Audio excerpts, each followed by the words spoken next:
Hello and welcome. Here we are. At last, after a month, we are here together to talk about navigating conflict with confidence. My name is Ben Maynard, and I'm joined by Christina Hutchinson and Paul Barbour. They are people that I admire massively in the coaching world. And when the opportunity came up to do a live stream on conflict, these were the first two people that I. Now, it's a quick shout out to one person in particular, a gentleman called Aid, who isn't able to join the live stream, but will be watching the recording. So, hi, Aid. Aid was my inspiration for this live stream and kind of the main catalyst for a lot of the work and writing I've been doing on conflict for the last couple of months. So, thank you very much, Aid. I hope you find this interesting. Now, today, I'm going to be facilitating the conversation, producing it, making sure that the tech stuff is hanging together, and really kind of making sure that you all get the maximum effect from both Christina and Paul. So before we begin our little exploration to give you all more confidence with conflict, I'm going to throw it over to Christina just to introduce yourself, if that's okay. Yes, thank you, Ben.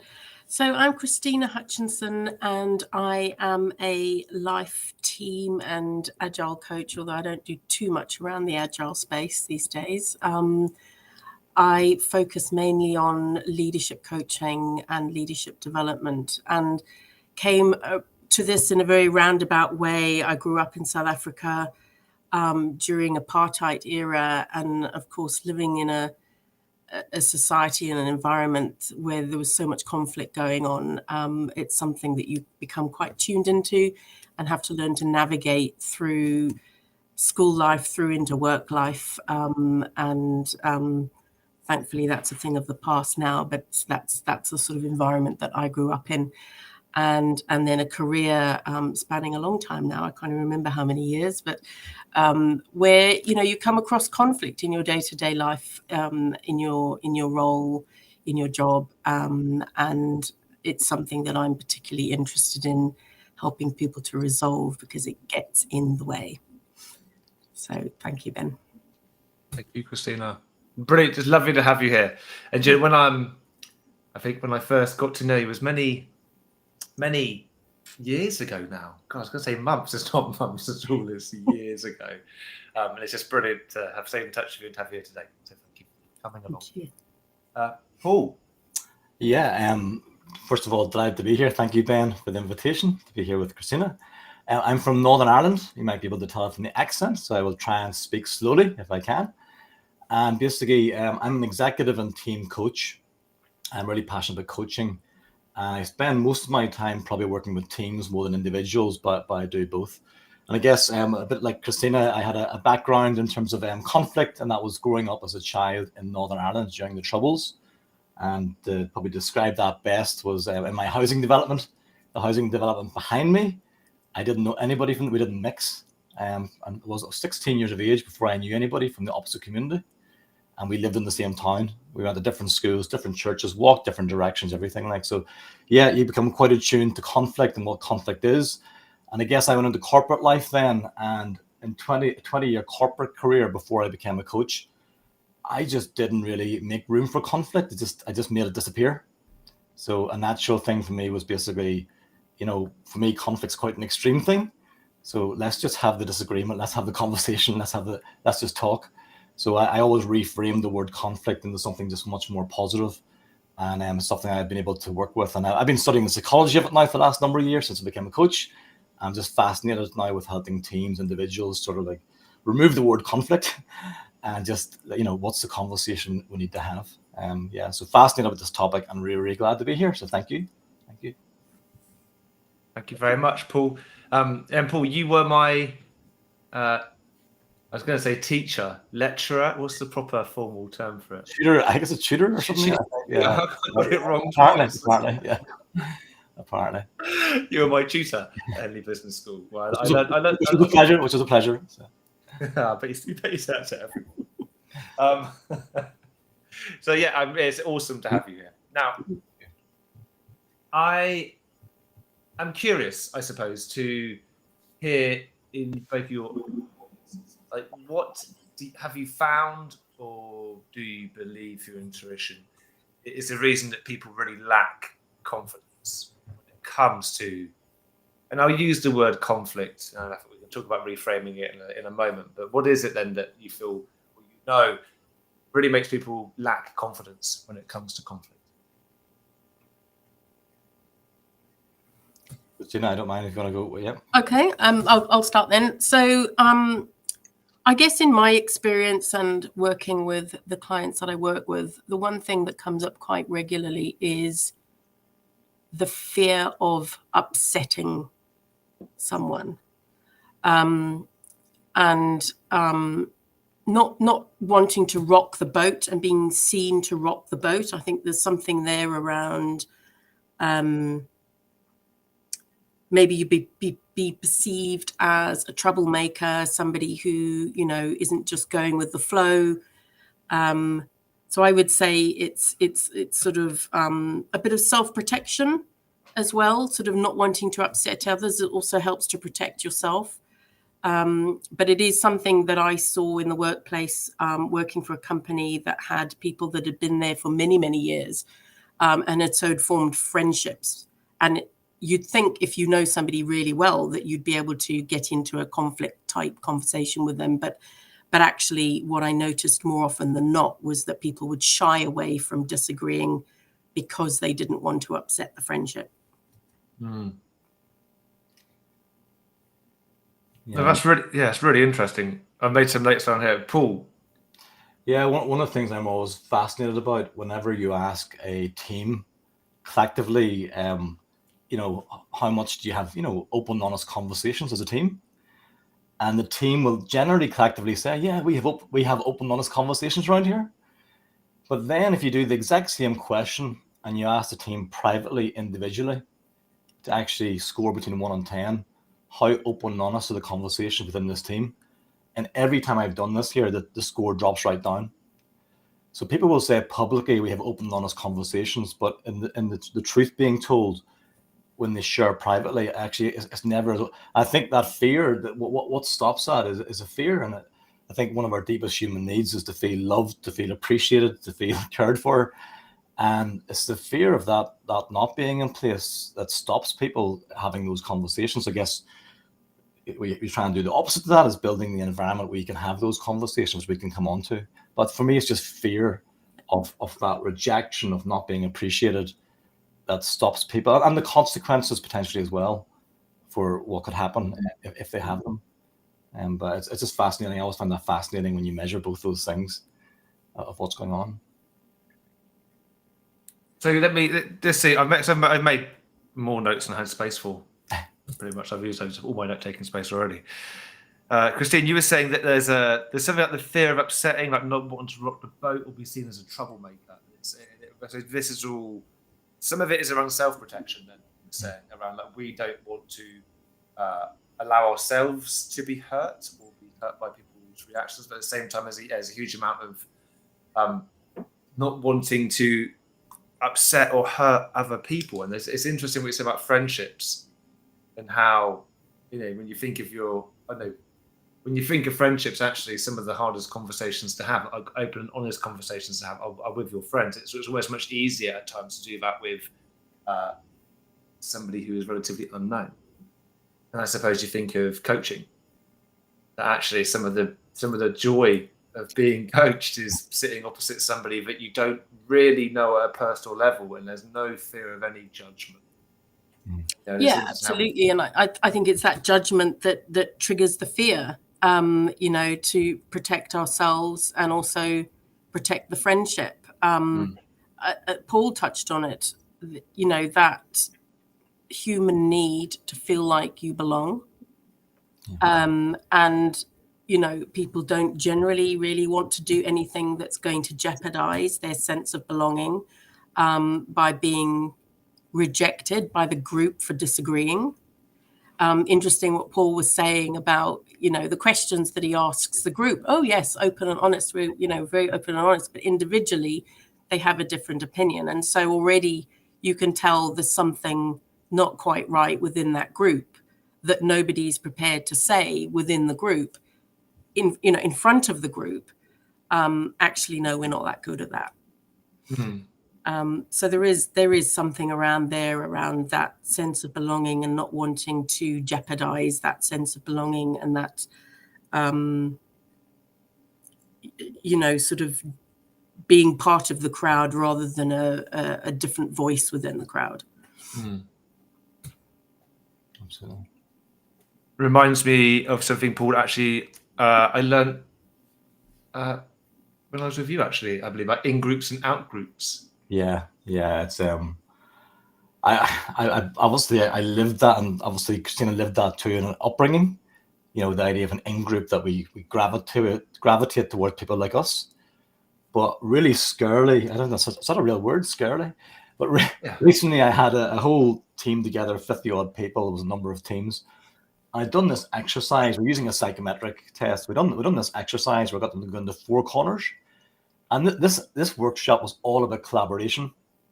And actually what happened really quick, I did not mean for this to happen, but what happened really quickly, 4 little tribes started to form, because they're all with people like them who had predominant characteristics like themselves. And it was actually like a social experiment. It blew me away. They said, wow, I wasn't trying to do that. I'm trying to build collaboration here.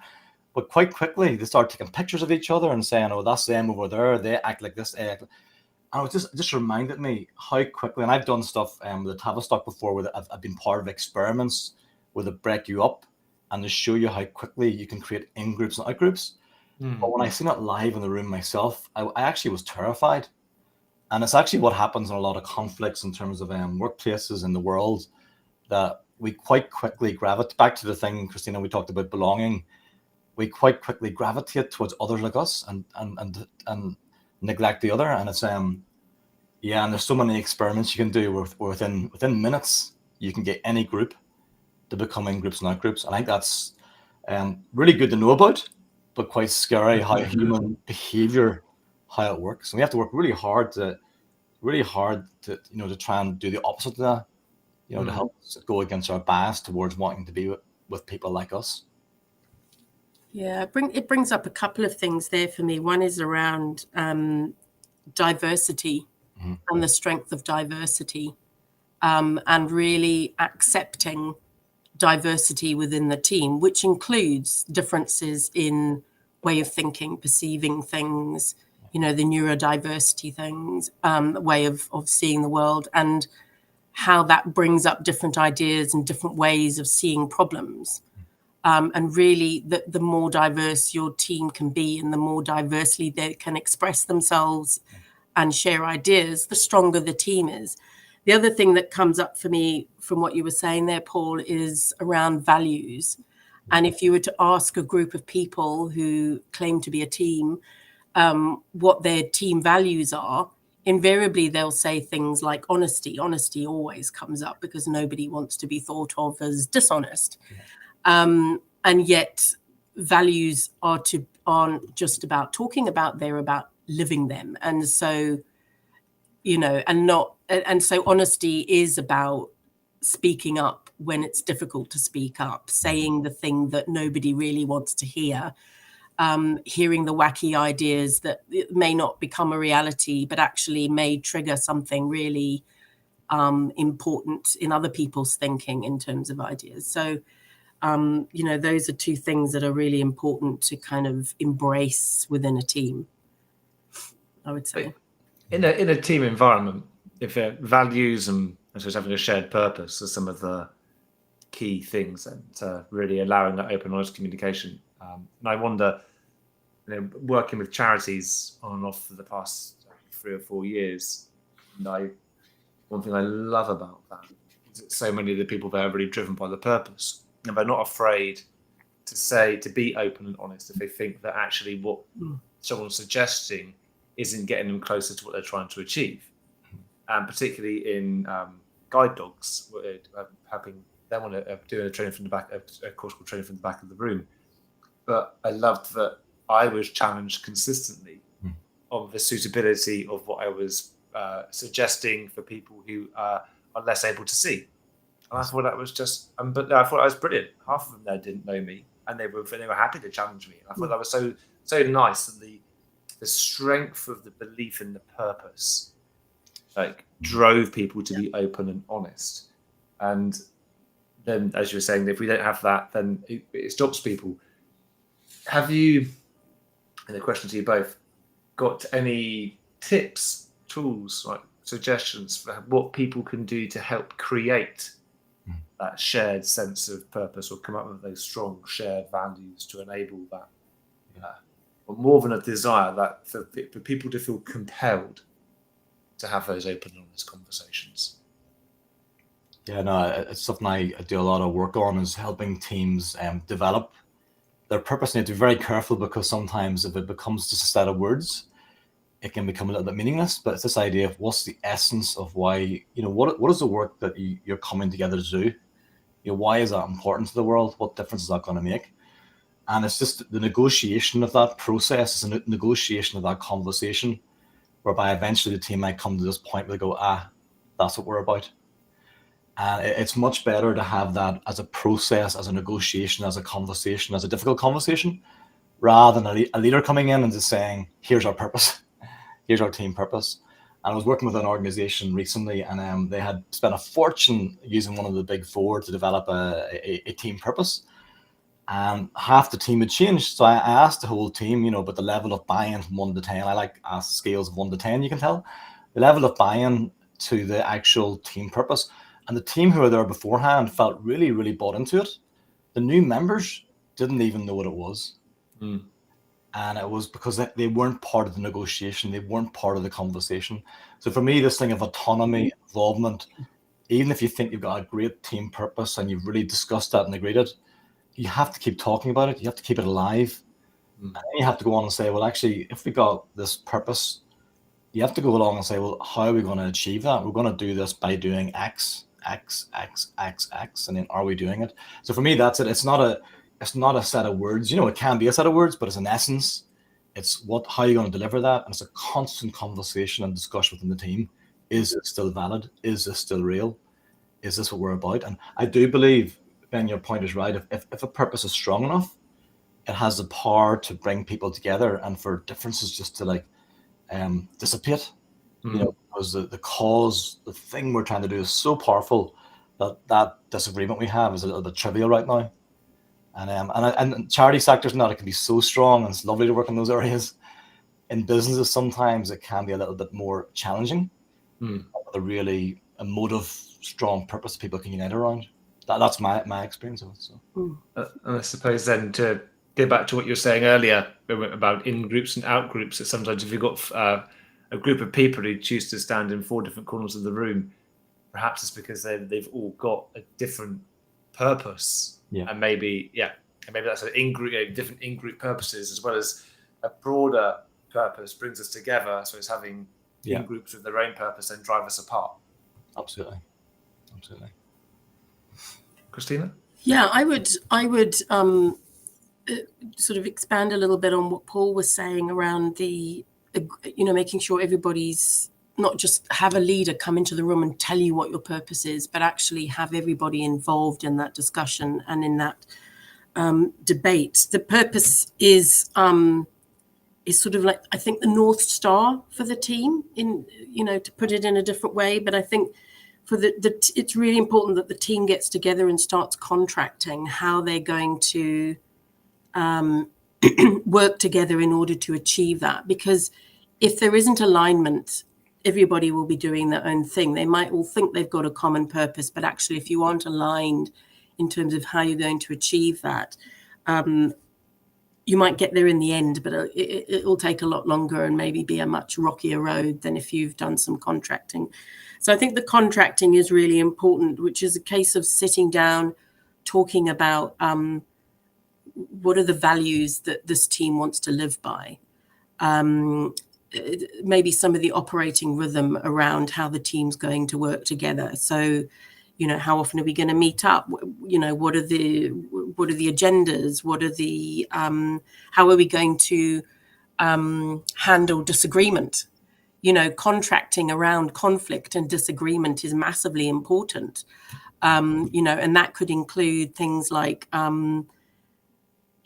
only one person speaks at a time. Everybody's going to listen to what it is they have to say. Everybody's going to step into their curiosity and really be curious about what the person says rather than critical or judgmental.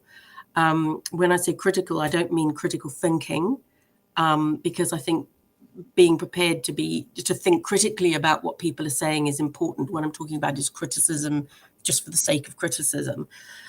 So doing all of that contracting around how the team's going to work together, I think is massively powerful and sets people off on the right foot. Like everybody's clear. And I think the danger is that in the absence of clarity, people just make stuff up and people will do their own things. And before you know it, the team's horribly misaligned.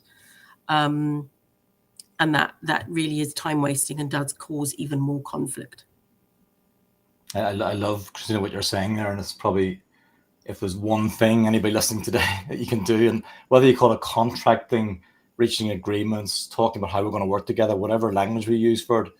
And I always say that unless you sit down and negotiate that and discuss that, how can you go back and have a discussion about how you're doing? I often go in and work with teams and ask that question, what discussions have you had around how you're going to be together? Or also when you're, discussions about how you're going to be together when you're together and when you're apart, how you're going to be.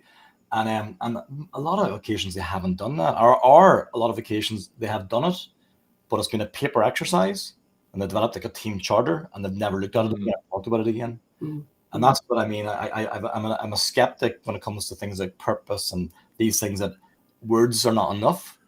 It's actually what's the conversation you're going to have in your meetings about how you're doing about these things.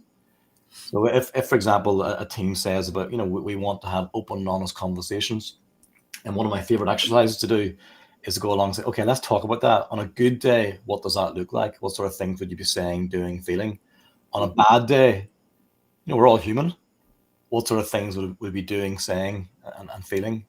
And have that conversation, and then encourage the team in their own time to have a conversation, say, how are we doing against that, having open, honest conversations, what's happening.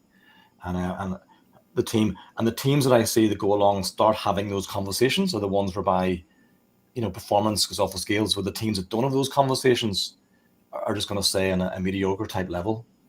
Yeah. That's the difference. And I would add to that, Paul, I would also say that it gives permission to hold others accountable. So if everybody's been part of that discussion, the negotiating process, the drawing up of that contract, team charter, whatever you want to call it, you can then hold each other accountable, not in an aggressive way, but remember we talked about this and we all agreed we were going to live by these values or address certain things in a certain way, and maybe something's not going quite right here, and then getting curious about that, what's getting in the way of that.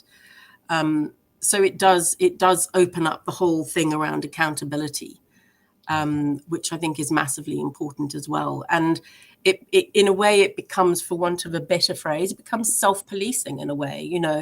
One of the things I hear really often is, well, the manager needs to sort that out. The manager needs to come in and solve the problem. But actually, if the team has done the contracting, the team can hold each other and yourself accountable according to the behaviors that have been agreed, the values that have been agreed, certain approaches, whatever. And then you don't find yourself falling back on, well, the manager needs to figure this out on our behalf.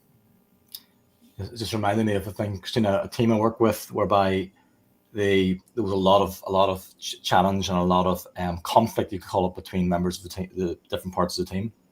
And one of the challenges they had, that they were totally disagreed on the idea of having a joint purpose. They were totally disagreed on that. But myself and the co-team coach came to the conclusion that at this present time, this team are not able to have a conversation about purpose, because they haven't even got the ground rules right now of how to be with each other. And we spent the first few sessions with them, it was all online, and we spent the first few sessions with them actually helping them get to know each other, to be more vulnerable, and then agreeing what are the ground rules in terms of the contract of how we're going to be with each other.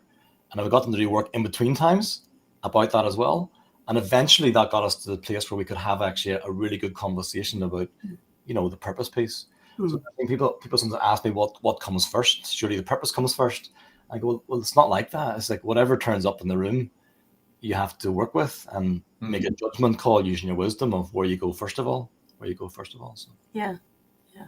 I would say that the initial, the thing that probably comes first, or that brings the team together, is the mission. What is the team there to deliver? What is the, why bring that team together in the first place? What's the ultimate goal for that team?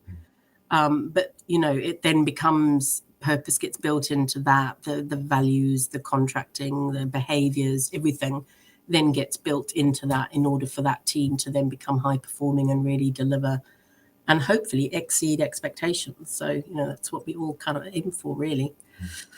So, my mind's been ticking over massively, and there's a number of things pop into my head. But just in summary, I think Paul, what you were saying there, and Christina, what you were saying, I think is so true. But it's sometimes starting with the purpose isn't going to work because people can't dissent publicly. And if somebody really doesn't agree with the purpose, then you need an element of public dissent. You need an element of challenging the status quo. And I think, Paul, what you're saying, that you deal with what shows up in the room, I think that's really true. I know it's something that I read. I don't know. I think people take it like it's too formulaic. Yeah, definitely. Like you can come in and have the really big, important conversation when actually, we're just not ready for the big, important conversation. Yeah. You need to work up to that and help some of the relationships evolve and let people kind of have that trust, but also the ability to be curious towards each other. Yeah. Now, we had a comment from Samantha Roberts. I'll just put it on the screen here. And when there's agreement in place, it feels less confrontational to point to the agreement rather than singling out behaviour. So having something to point at helps. So thank you very much for that, Samantha. Absolutely. Great to have you watching us today. Now, somebody who I respect greatly once said to me that when you're looking at developing an outcome for something, it should have something for the head, something for the hands, and something for the heart. And the more that I've spent my time focusing on that, actually, the much more meaningful that statement has been to me.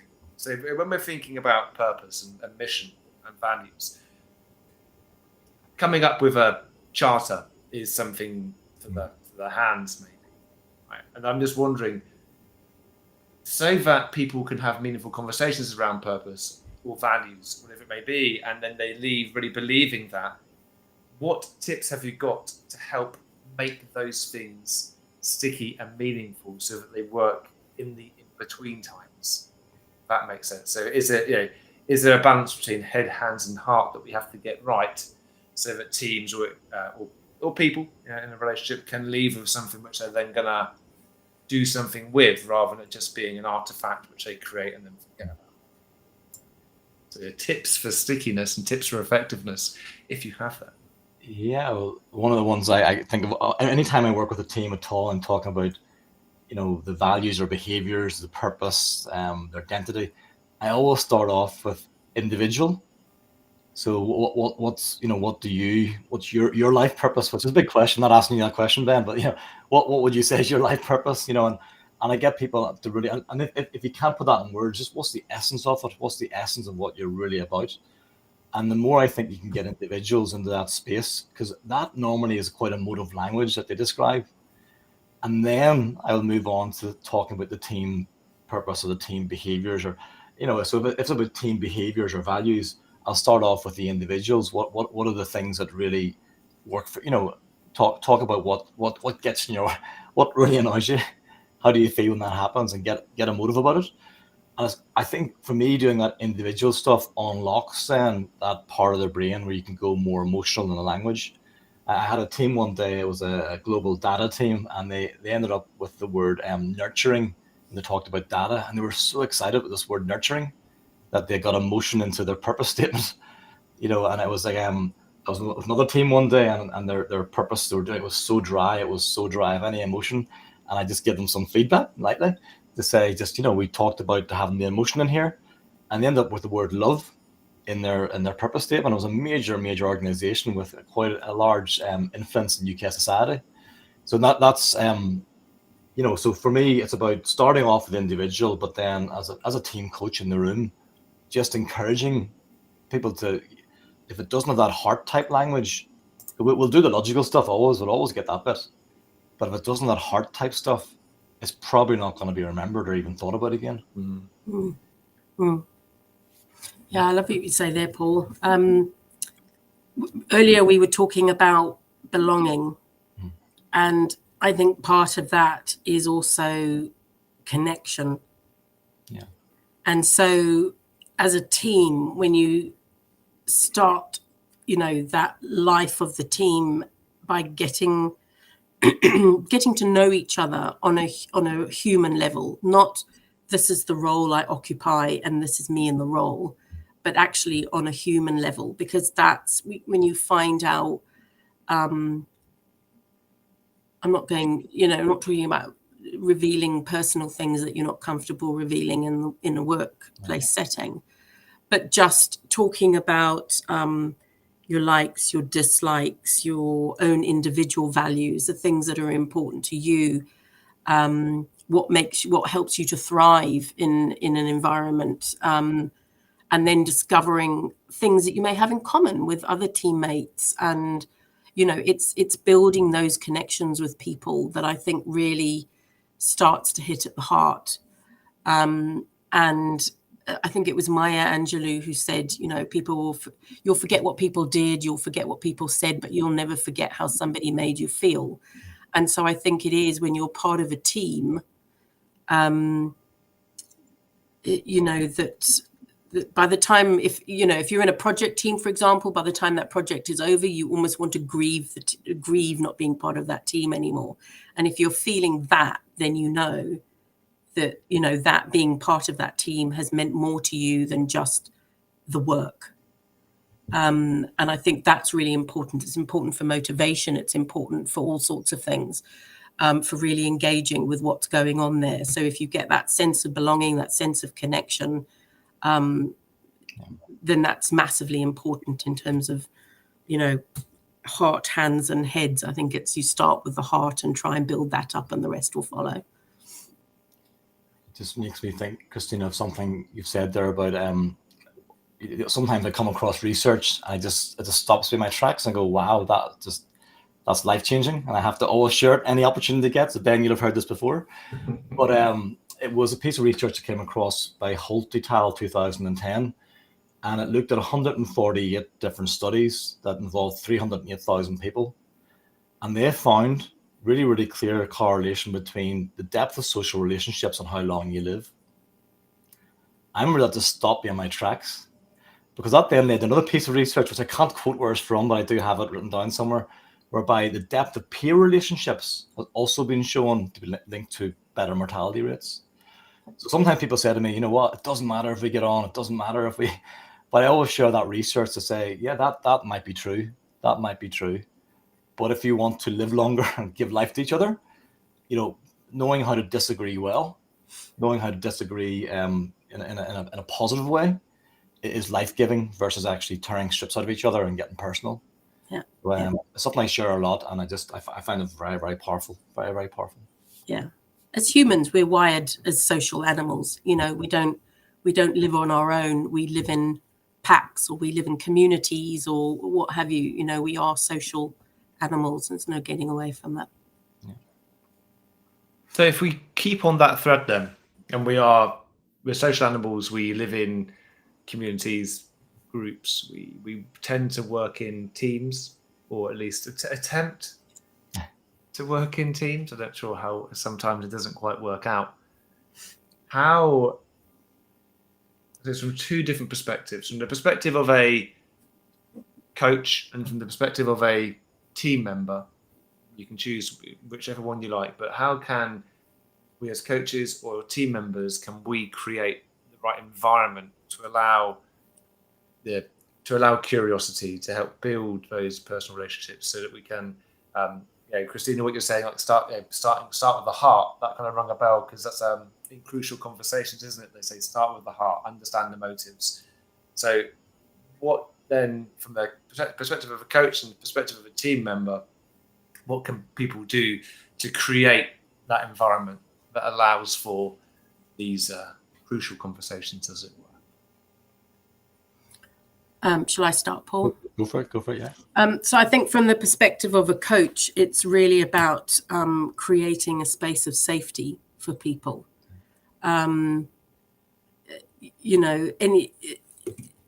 Creating an environment where it is respectful, curious, and people do feel, psychologically safe. And psychological safety is a thing that I'm really into and have done a lot of reading and research into. And that includes people feeling included. So I love the work of Timothy R. Clark, and I've read his book, The 4 Stages of Psychological Safety, for anybody on the stream that's interested in that. And he talks about inclusion safety, learner safety, contributor safety, and challenger safety. And by that, he means inclusion, that sense of belonging, the diversity, the, be yourself when you come to work. I've worked in places where they've said that, and then you try and be yourself and they go, oh, no, not that bit. Like, no, we don't want that bit, but this bit's okay. Learner safety, the ability to be able to say, oh, I don't understand what we're talking about. I don't get that. Can you repeat that? Could you explain that to me? I need help with that. It can be quite a vulnerable place that you're putting yourself into when you're asking for help. The contributor safety is having a voice, being able to speak up, offer your ideas, and have them, listened to with respect. And then the challenger safety is the ultimate, in that you can put your hand up and say, actually, I fundamentally disagree with that for these reasons, and not be shot down for doing that. So if you can create all of that, you create psychological safety for people. So as a coach, it's important to create that sort of space for the people that you're coaching. As a team member, you have almost a two-way responsibility, in that you want to create that for others, but you also want others to create it for you, so that, it works. It's a two-way thing. It's not just a one-way thing. But as an individual, you can only control yourself. You can't control others. And so, you have a responsibility yourself to be the best team member that you can possibly be. And, be curious about what others have to say, respect what they have to say, embrace their diversity. If they come up with something that's so left field and something you never would have thought of yourself, is really embrace that, grab hold of it, explore it, and be prepared to learn from others, because collectively people are so much stronger. So I think, as the two different perspectives, one is about it's, having the responsibility of creating that space, and the other one, you have the responsibility, but you also want to be in an environment where others are creating that for you as well. Does that answer the question, Ben, that you Yeah, no, you said something, and after you said that, I found it really hard to concentrate, because I just thought it was one of the nicest things that no one's ever said to me. Which was I'm bugging if I can actually remember exactly what your words were. I have to go back and watch the recording, but it was something like, be the best team member you could possibly be.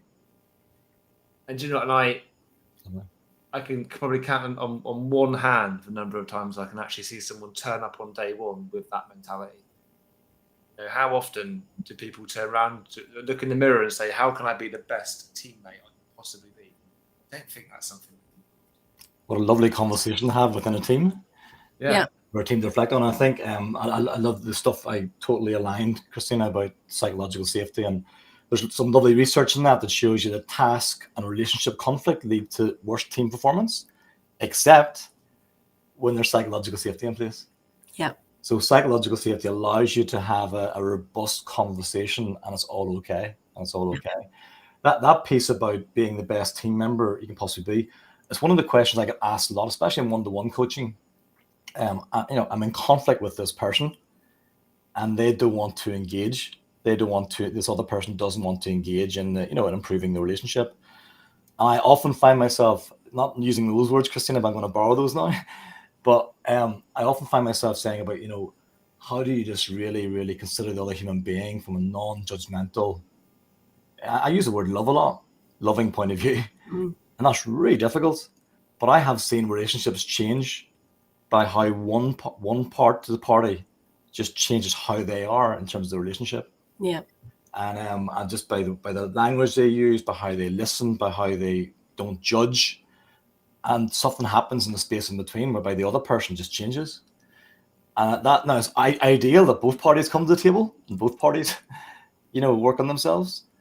But when it's not, then it's that theme of what can you do individually to really be the best version of yourself. I love that. So, and I think there's real power in reframing a situation as well, isn't there, Paul? When it can get really emotive when you're stuck in conflict. It feels like you're stuck in conflict with somebody, and you're really struggling to work with them and sort of identify and connect with them in any way. And you sort of turn them into this nemesis in your mind, and they grow in power and strength, and it can be really hard to get past that. But I think if you're prepared, if you're getting one-to-one coaching, with having a conversation with a peer about that particular relationship, is be prepared to look at it from a different angle.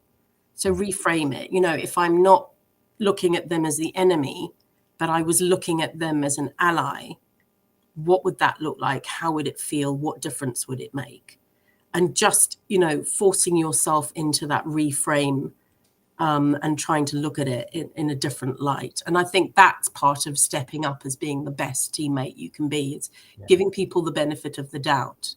Yeah. And if you know that you don't achieve as much when you're in that sort of conflict position,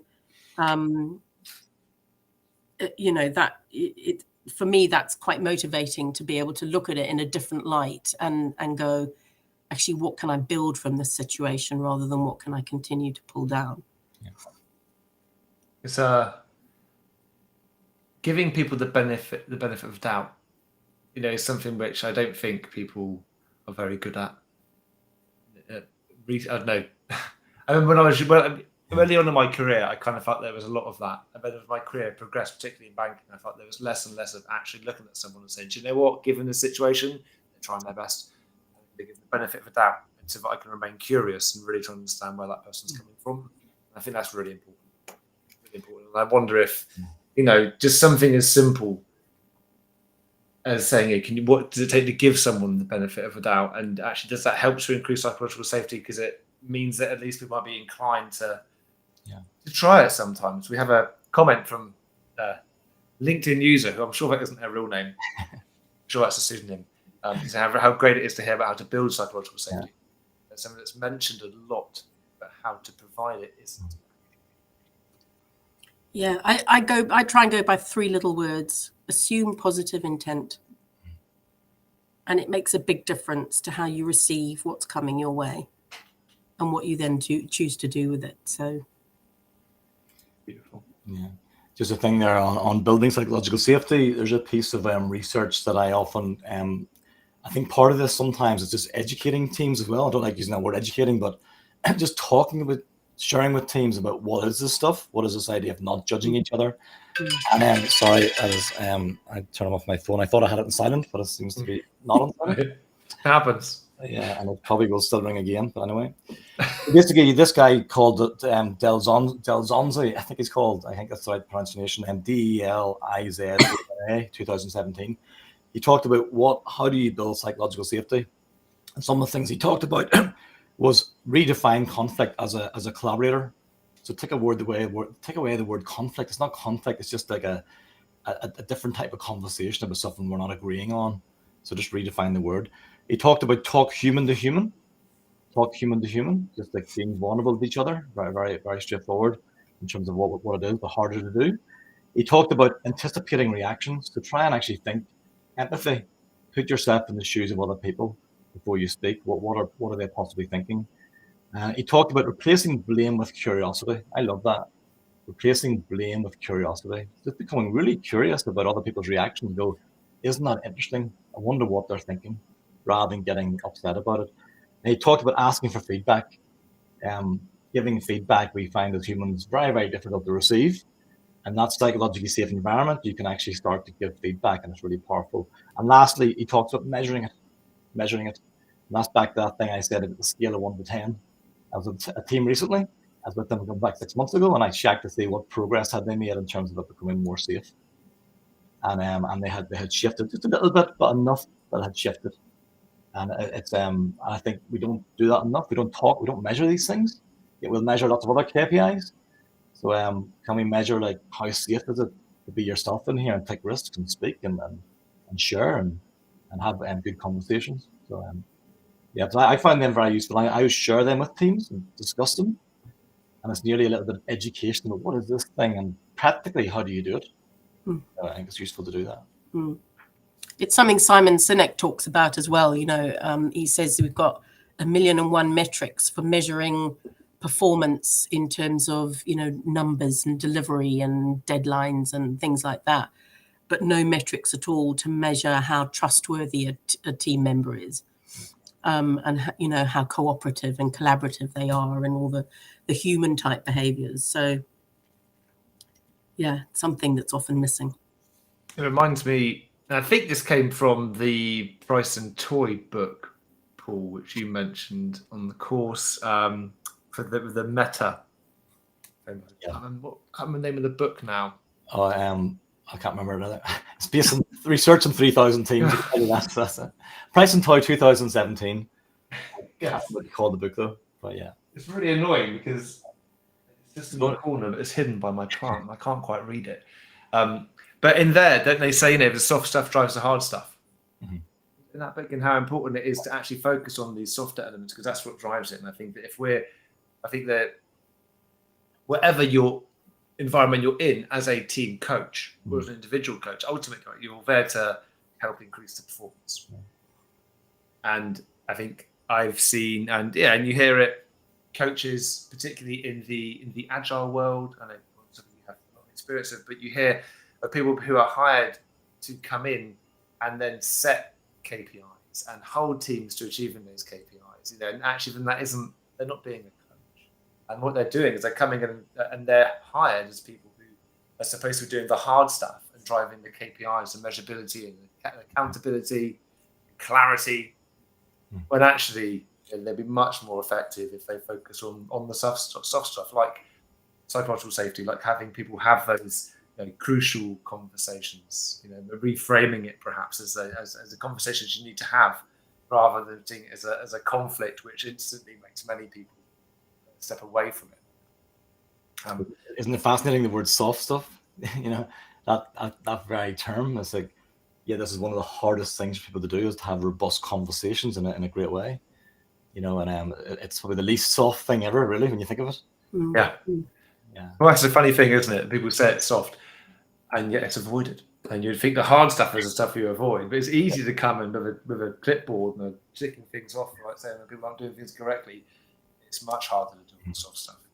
I think human skills is maybe a better phrase than soft skills. Yeah. Why was it called soft skills? No idea. But where did that come from? Yeah, it's just fluffy stuff. I don't know. Yeah, because it's fluffy. That's what it is. Yeah. You're probably right, and that's where it came from. But it's like, I love that idea of human skills, or how to be more human. Yeah, it's a much more active way of talking about it. But I'm guessing if you approached a team where there wasn't much safety, and you just rocked up and they didn't know you at all, and you said, "Yeah, here's some human skills."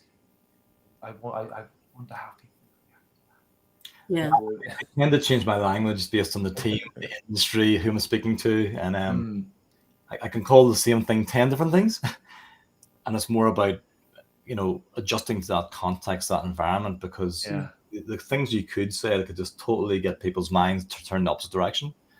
But what I often say when I work with teams is that stuff we're going to work on and talk about, I believe will help how you perform together, but also I believe it's got the potential to help you in your life.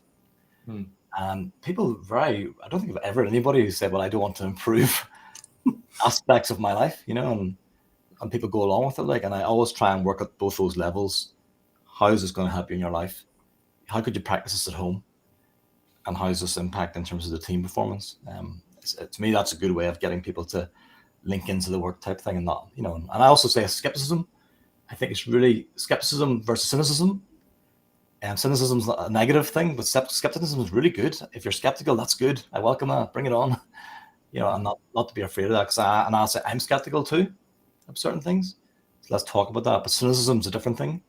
So I welcome healthy doses of skepticism is okay. I think it's interesting, because that was one of the things that someone said to me many, many years ago, and it's been the difference between me just judging people and remaining curious, was just to see that people who are being skeptics in coaching or even in a training environment, just to see them as kind of frustrated optimists. Oh, I love that. Like at some point, they were probably really, really up for what you're taking them through, but something happened along the way, stopped them. It stopped them believing in it. And that really pissed them off. It's only lunchtime, I'm already swearing, but it really pissed them off. Yeah. And they carry that with them. And I found that just by maintaining that idea, to see the comment pop in from someone who's been on one of my courses, and I think maybe see me kind of go through some of this, but it helps me remain curious. If I just say to myself, they're probably just like me. I just need to kind of ask a few questions to find out what changed, and I try and take them in as human a way as possible. Then we are rapidly getting towards the end of our time, which is rather distressing. Security, how fast it goes, isn't it? It's incredible. So scary. And there's a couple of things. I haven't started on the topic, really. There's so much you could talk about. Or maybe we have to come back another time. I'm going to just show this comment from Robert. Screen here. I think Robert's a brilliant coach, an awesome human being. He says, to me, the somatic stuff is a humanistic element often ignored. Even psychological safety, I do not feel is embraced. Yeah. I mean, as humans, we are effectively complex systems. And so I think when it comes to treating people as people, humans as humans, is you've got to think about the whole human and not just part of them. But your body tells you a lot. Your body will tell you before your brain, puts up a red flag if you're feeling unsafe or, whatever in a group environment. And it's important, I think, to be curious about what it is that's giving that reaction in your body. I think when you also have a choice in terms of, as you become aware of what your body's trying to tell you, the body language you're reading off somebody else. But I think with self-awareness, you kind of develop the ability to make choices about how you respond to what your body's telling you. So if your body's telling you that you're in a potentially dangerous sort of, unsafe type of situation, even if it's in a conflict at work, you have a choice. I'm going to retreat. I'm going to, freeze, fight, flight mode, or I'm going to just get curious and learn more about what it is they're saying and, assume positive intent, give them the benefit of the doubt, and really just listen and ask questions based on what they're saying. And I wonder, just to kind of pick up on that point, Christina, and to pick up on something that Paul mentioned as well in the last few minutes before we say goodbye to everyone. We don't want people to be fearful. No. Because once we're fearful, we're not learning. Flight, fright, freeze. Is fawn another one now, I think, as well? And another one of our reactions, apparently, to when the amygdala kicks in. The more modern part of our brain isn't working as well. And we don't want people to feel fear because they're not learning. And Paul, you mentioned that you changed the language based upon the industry or the team. Yeah. Is some of that so that So let me phrase that another way. Is one tool that we can use as coaches and as team members that we mind our language and we adapt it sometimes to the situation so that we don't cause people in any way to feel fearful, to allow them to fully engage in the conversation? Is that a useful piece of advice, do we think? Yeah, I think when I think of conflict, there's like these 4 stages in all the research about preventing conflict, managing conflict, reconciling conflict, and transformation of conflict.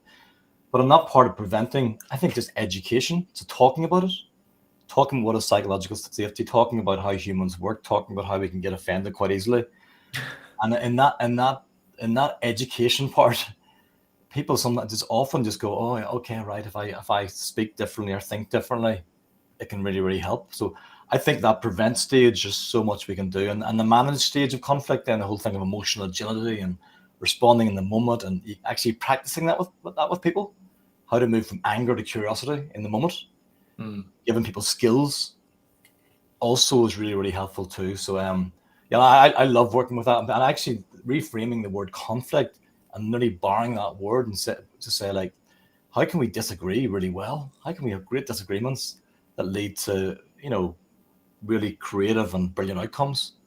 And because the word conflict itself isn't very helpful, really. It's not. It just causes negative feelings in the body potentially. And yeah, you can use it if you want, but I try and say, that's what's a better word for that? Well, just having a good disagreement whereby we do that safely and respectfully to get a better outcome for the organization or for the team. I can find that very useful. Yeah, and I would almost slightly disagree with you on the word conflict and about the words. I would say that for me it's about, if people are uncomfortable with the word, yes, it's just a word. Yeah, and so it's the behaviors that go on when you are in conflict, and maybe the words people are using when they're in conflict. But actually, if you've done your team contracting and you could agree to embrace conflict, you could even practice being in conflict by assigning somebody taking turns to be devil's advocate and being the disagreeer in the room, just so that people can safely get used to being in conflict style situations. I think that's pretty powerful, is teaching people self-awareness and developing their experience around conflict type situations, so that they become more comfortable with it and don't see the word conflict as a danger sort of red flag, but actually it's more about the behaviors. And if they're witnessing that you can get into conflict safely and constructively, then they will embrace it, whatever you call it. Yeah. So I think by banning the word conflict, you're almost avoiding nearly. Avoiding, yeah, in a way you're sort of avoiding, because it's more about the behaviors that are going on when you are in disagreement, in conflict. Yeah, that's fair. That's really important, I think, for people to learn and to practice. And I think competence, as you practice, you get more competent, and then that builds confidence around being in conflict type situations. And I think that's, if you want people to develop as individuals, so whether they're in a social situation out of work or a debate within work, that they learn how to deal with conflict in a far more constructive and curious way than just going, oh, conflict, that's a problem. Yeah, nice. And that feels like a lovely way to segue out of this one. Thank you so much. I like the fact we're talking about reframing at the end, because when I mentioned this gentleman Aid at the beginning, it was when a colleague of mine were teaching him and his team about crucial conversations, and he found that actually when we came back to reflect on what we had been through with him, he said that one of the biggest things was he'd always seen conflict as something scary, something that he would avoid just because of the word. When he started to tell himself it was crucial, then he thought, well, I can't avoid having this conversation then, because it needs to happen. And it just reframed it for him. So I think it's lovely that we've kind of come back on full circle. A few people on LinkedIn as well have been saying, LinkedIn user is actually a friend of mine called Lee. For some reason her name was a through. So thank you very much, and Robert as well. It has also come through, and so in response to the word conflict as a coaching opportunity. Absolutely. Now there's a few things I'm just going to share. Sorry, Ben, can I just jump in there quickly? Yeah. Just say, see the word conflict as an opportunity, not just a coaching opportunity, but an opportunity. It's something that needs to emerge within the team, something different that needs to emerge. And so it is an opportunity for something different to emerge. Yeah, there's something at some level which is ambiguous. Yes. That we have the opportunity to create clarity. Yes. Yeah, thank you. I mean, also now everyone's waking up on LinkedIn. It's kind of trickling in. I'm just going to put a link in. I've put it onto LinkedIn and I've put it onto YouTube as well. It's something called the left-hand column. It's an interesting technique if you are kind of helping work through conflict. And I also wanted to share. Left-hand column comes from I found it in the fifth discipline field book, which is an old systems thinking book by a guy called Peter Senge, and it's a collection of different techniques they use when thinking systemically. And it's linked to the ladder of inference as well. So left-hand column is a good one. And just because I always want to share this, and I never do, many, many years ago, when I was much, much younger, I went to a meetup, and the slides I just shared in there were shared. They are based on ORSC. There's some awesome questions in there around helping teams form. And one of the questions is, when difficult emotions arise, how will we, as a high-performing team, solve that? It's about that contracting phase. A good friend of mine. Are you both okay to hang on for another 2 minutes? I'm okay. Yeah, it's cool. Yeah. Because a good friend of mine has asked this question: is there a cultural element to avoiding conflict as well? If either you want to answer that question. Probably there's different types of culture, but there's culture within I always say culture is a sum of behaviors, and within an organizations can have unwritten rules about conflict. And I see that sometimes, and you have to sort of get, what's you mentioned there, Christina, the systemic part. What's the bigger piece? How do we do conflict around here? What happens? So from a cultural point of view, that's outside talking about different countries and things like that. Just in organizations, there definitely is a cultural aspect to it, which you have to dig into and explore and understand. Definitely. Christina, anything from you on this one? Well, I can't really speak to cultural across different regions of the world, or but certainly within an organization, I would agree with what Paul's saying. Is really, how does an organization handle conflict, and what's the culture within that organization, and what subcultures are there within that organization that may handle conflict differently to what the wider cultural expectation is. So you always get that as well. There's always something different that goes on somewhere. I can't speak to the cultural part as in different countries and that, but I would say that all the research and psychological safety and those things are cross-cultural, across global. They've been tested in different countries. So I think, yes, there will be differences culturally in terms of countries, but we're human beings. We're human beings. Yeah. I guess those things work across the board, but there will be differences. I think there is a base level, but it's interesting, and this question comes up at the end because we've got Robert, and I'm not sure if Robert's still kind of watching, but I know Robert is an amazing person to speak to about this stuff, because he has educated me a lot, not for a while, but really educated me and really opened my eyes to other things. And I'm increasingly having my eyes open to actually there's some real cultural differences, even in the UK. And I think that Robert started me on that journey and making new friends along the way. Totally unrelated, but there's a book I'm reading at the moment, I Am Not Your Baby Mother, which really has opened my eyes to just how different cultures can be in the United Kingdom. And I think there is a base level where we are the same, but there's absolutely real important differences that I think that sometimes we could do with more of us need to open our eyes to, because it's so easy to be in a certain bracket, right, and not be aware of what's happening. I heard somebody, Ben, speak recently about developing a third culture. So you got two cultural type things going on. What can we agree on? What are the things that respect both of those that you don't lose them? But what are the things we can agree on? It's just a nice way of thinking of a third culture thinking type thing. what is that? But they call it the third way as well as something else, which is very similar, I think. Sure. Third way, but I think that's absolutely fantastic. I think Orsk refers to it as a third entity. There we go. So it's all coming out now. But say this live stream doesn't go on until 3:00. I'm just gonna flash up a few things so that people can just see where to find some more information about both of you. If I can actually figure out how to do this, there we go. Right. So.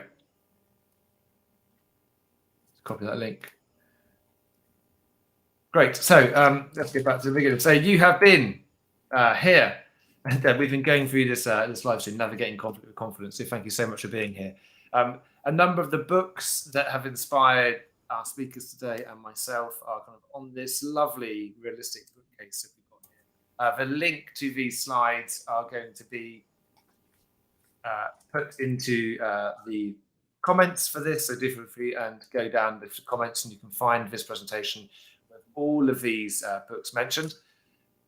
We have had the one and only Christina Hutchinson. There's a QR code on there for her, so do feel free to pause it now and waft your phone at it. Christina, just imagine that everyone's doing that now and you're famous and you're on stage. I put up fake QR codes at my talks and trainings if I feel famous, so everyone's doing that. Special. So Christina, thank you. You've been awesome. We've also had Paul. Again, thank you so much, Paul. Paul, co-author of Building Top Performing Teams, which is my go-to text for anything team coaching. It has been for the last year and a half or so. So thank you very much for coming along, Paul. Thank you, Ben. Thank you. You're welcome. That's me, and that's my QR code. So feel free to contact me, and you can. There's a short link there if you want to come on the podcast. We have a product agility podcast, soon to be called Product Agility, now currently called Less Matters. And we do loads of these live streams and events coming up. So if there's something you want to talk to me about, something you want to see on here, then please do get in contact. And there's ways in which to contact us. So look, I will just stop sharing my screen because the promotional stuff can end and people can kind of get all that whenever they like. And just say again, thank you hugely to you both for coming along. And I hope that we can get you back at some point in the foreseeable to maybe delve deeper. Thank you. Now, last thing I need to do is say thank you so much to everyone who tuned in today.